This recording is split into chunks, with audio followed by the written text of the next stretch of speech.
ಸ್ನೇಹಿತರೆ, phone scam ಬಗ್ಗೆ ಎಚ್ಚರವಿರಲಿ. ನಿಮ್ಮ ಅಕೌಂಟ್ನಿಂದ ಹಣವನ್ನು ರಕ್ಷಿಸುವ 5 ಮಾರ್ಗಗಳು ಇಲ್ಲಿದೆ. ಹೌದು ಸ್ನೇಹಿತರೆ, ಸಹಾಯ ಮಾಡೋ ಮನ್ಸಿದೆಯಾ? ಅಪರಿಚಿತರಿಗೆ ನಿಮ್ಮ ಫೋನ್ ಕೊಡ್ತೀರಾ? ಹುಷಾರ್, ಇಂಥ ಸನ್ನಿವೇಶಗಳು ಆನ್ಲೈನ್ ವಂಚನೆಗೆ ಕಾರಣ ಆಗಬಹುದು. ಹೌದು ಸ್ನೇಹಿತರೆ, ಬಸ್ ನಿಲ್ದಾಣ ಮತ್ತು ರೈಲ್ವೆ ನಿಲ್ದಾಣಗಳಲ್ಲಿ ಮರೆತಿದ್ದಾರೆ ಅಂತ ಹೇಳಿ ಅರ್ಜೆಂಟ್ ಅಂತ ನಿಮ್ಮ ಫೋನ್ ಕೇಳಬಹುದು.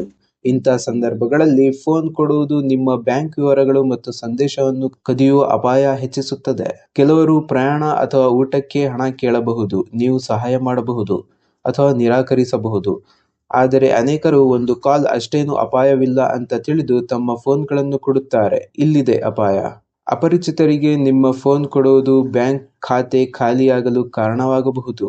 ಅವರು ಕುಟುಂಬದ ತುರ್ತು ಪರಿಸ್ಥಿತಿ ಎಂದು ಹೇಳಿ ಇದನ್ನು ಆನ್ಲೈನ್ ವಂಚನೆಗೆ ನೆಪವಾಗಿ ಬಳಸಬಹುದು. ಇದು ಹೇಗೆ ನಡೆಯುತ್ತದೆ ಅಂತ ನೋಡೋದಾದ್ರೆ, ಬೆಂಗಳೂರಿನಲ್ಲಿ ಒಬ್ಬ ಅಪರಿಚಿತ ವ್ಯಕ್ತಿ ತನ್ನ ಹೆಂಡತಿಗೆ ಫೋನ್ ಮಾಡಲು ಅಂಗಡಿಯವರ ಫೋನ್ ಕೇಳಿದ. ಕೆಲವು ನಿಮಿಷಗಳ ನಂತರ ಅಂಗಡಿಯವರಿಗೆ ರು. 99,000 ಕಡಿತವಾಗಿದೆ ಎಂದು ಸಂದೇಶ ಬಂತು.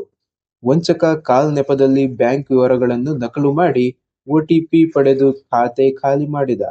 ಕಾಲ್ ಫಾರ್ವರ್ಡ್ ವಂಚನೆ ತಪ್ಪಿಸಲು *#21# ಡಯಲ್ ಮಾಡಿ ಸ್ಥಿತಿ ಪರಿಶೀಲಿಸಿ. ನಿಷ್ಕ್ರಿಯಗೊಳಿಸಲಾಗಿದೆ ಎಂದರೆ ನೀವು ಸುರಕ್ಷಿತ, ಇಲ್ಲದಿದ್ದರೆ ಎಲ್ಲಾ ವರ್ಗಾವಣೆಗಳನ್ನು ನಿಷ್ಕ್ರಿಯಗೊಳಿಸಲು #002# ಡಯಲ್ ಮಾಡಿ. ಇದು ನಿಮ್ಮ ಫೋನ್ ಮತ್ತು ಡೇಟಾ ಸುರಕ್ಷತೆಯನ್ನು ಖಚಿತಪಡಿಸುತ್ತದೆ. ಸ್ನೇಹಿತರೆ, ಎಲ್ಲರೂ ವಂಚಕರಲ್ಲ.